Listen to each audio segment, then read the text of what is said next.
आप देख रहे हैं YouTube channel Saif Chandio TV. ये मुल्तान आर्ट्स कौंसिल का हाल है, जिसमें खबरें ग्रुप और मुल्तान आर्ट्स कौंसिल की जानिब से ड्रामा फेस्टिवल पेश किया जा रहा है, जो 6 रोज़ होगा। रोज़ाना एक नया ड्रामा पेश किया जाएगा। गुज़श्ता रोज़ इसका पहला ड्रामा पेश किया गया, आज दूसरा रोज़ है। फेस्टिवल का दूसरा ड्रामा अंजाम पेश किया जाएगा आज। उसके डायरेक्टर हैं इकबाल भट्टी, उसमें मुल्तान के सीनियर आर्टिस्ट भी काम कर रहे हैं। ये एक अच्छी काविश है खबरें ग्रुप और मुल्तान आर्ट्स कौंसिल की जानिब से। ये तीसरा फेस्टिवल है जिसमें मुल्तान की तमाम जो थिएटर्स ग्रुप हैं उनको और दूसरी जो टीमें ड्रामा फेस्टिवल में हिस्सा लेना चाहती है उन्हें मौका दिया जाता है, जिसमें वो अपने फ़न का मुजाहरा करते हैं। ये एक अच्छी कोशिश है और अच्छी काविश है। मुल्तान के लोगों को एक तफरीह मुहैया होती है और साथ ही साथ आर्टिस्टों के लिए एक छोटा सा इवेंट बन जाता है जो कि बड़ा ही खूबसूरत होता है, जिसमें बाद में 7वें रोज़ तमाम टीमों की परफॉर्मेंस को देखा जाएगा। उसके मुताबिक जो अव्वल पोजीशन पे होगा उसको अवार्ड भी दिया जाएगा और नकद इनाम भी दिया जाएगा। अच्छी बात है, ये चलना चाहिए सिलसिला, आइंदा साल भी होना चाहिए।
साहब मुल्तान में मेहरबानी करें, अलीपुर में खुदा बना।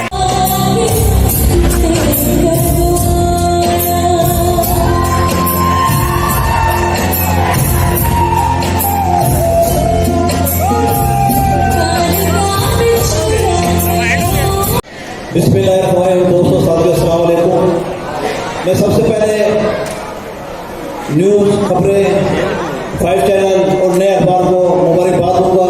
अपनी तरफ से भी, अपने डिस्ट्रिक्ट फुटबॉल एसोसिएशन की तरफ से भी चौधरी ताहिर साहब को, सजाद बुखारी साहब को, चौधरी याकूब साहब को और चौधरी आमिर साहब को दिल की गहराई से मुबारकबाद दूंगा कि उन्होंने इतना अच्छा प्रोग्राम रखा है। खेलों का ये हर साल की इनकी रिवायत है, उस रिवाज को निभाते हुए ये साल भी इन्होंने ड्रामा, इतना अच्छा ड्रामा कि लोग तमाशे खचा के भरा हुआ ग्राउंड हाल भरा हुआ है। अस्सलाम वालेकुम, चांडियो टीवी। सब्सक्राइब करें, वीडियो अच्छे